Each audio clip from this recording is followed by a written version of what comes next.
एवढीच आहे की जे शासनाने अशैक्षणिक कामं दिलेली आहेत आणि टीईटीचा सर्वात महत्त्वाचा मुद्दा. आता तुम्ही सांगा, आम्ही पहिल्यापासून टीईटीच्या संदर्भात या निर्णयाचा म्हणजे माननीय न्यायालयाने जो निर्णय दिलाय त्याचा आम्ही सन्मान करतो, परंतु हा अन्यायकारक निर्णय आहे असं आम्हाला वाटतं. कारण की एवढं 20-20, 25-25 वर्ष ज्ञानदानाचे काम करून तुम्हाला परत तुमची सिद्धता साबित करायची आहे, सिद्धता सिद्ध करायची आहे, तर हा कुठेतरी एक निर्णय आणि याच सांगायचं असं की त्याचा पेपर फुटतो.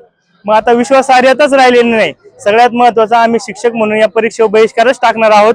आणि जर ऑनलाईनचा घाट घातला म्हणजे ऑफलाईन पेपर फुटतो आणि आता ऑनलाईनचा घाट घालणार आहे तुम्ही, तर हे कुठेही चालणार नाही. टीईटीला नेहमीच आम्ही विरोध केलेला आहे, यापुढे देखील विरोध राहणार आहे. आज अहिल्यानगर समन्वय समितीच्या वतीने शिक्षकांच्या विविध मागण्यासाठी धरणे आंदोलन पुकारण्यात आले होते. आपल्या अहिल्यानगर जिल्ह्याच्या वतीने प्रशासनाला व सरकारला आम्ही सांगू इच्छितो की आमच्या ज्या मागण्या आहेत त्याकडे दुर्लक्ष करून कुठलेही शासनाला फायदा होणार नाही. उलट शासनाच्या ज्या या धोरणामुळे शिक्षकांमध्ये तुमच्या बाबतीत तीव्र असा संताप निर्माण झालेला आहे.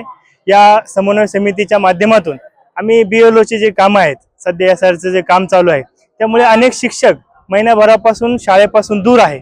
आता या शिक्षकांना आणि आमच्यासारख्या शिक्षकांना असा प्रश्न पडतो की या कामामुळे नेमकं तुम्हाला मतदार महत्त्वाचे आहेत की शाळेतील विद्यार्थी? जर शिक्षक शाळेत उपस्थित नसतील तर शिक्षकांना शिक्षक ज्ञानदानाचे काम कसे करणार? दुसरा प्रश्न झाला अशैक्षणिक कामाचा, त्याचबरोबर संच मान्यतेचा विषय असेल. अशा विविध प्रश्नाला घेऊन आज हे एक दिवसीय रजा धरणे आंदोलन या ठिकाणी पुकारण्यात आले होते.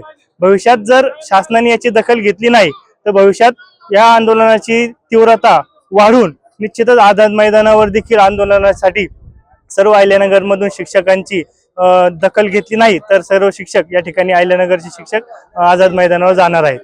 सर्व जिल्ह्यातील जे शिक्षक आहेत शाळा बंद आंदोलन या ठिकाणी पुकारण्यात येणार आहे आणि रस्त्यावर उतरण्याची वेळ जर आली तरी देखील उतरण्याची तयारी आम्ही या ठिकाणी दर्शवणार आहे.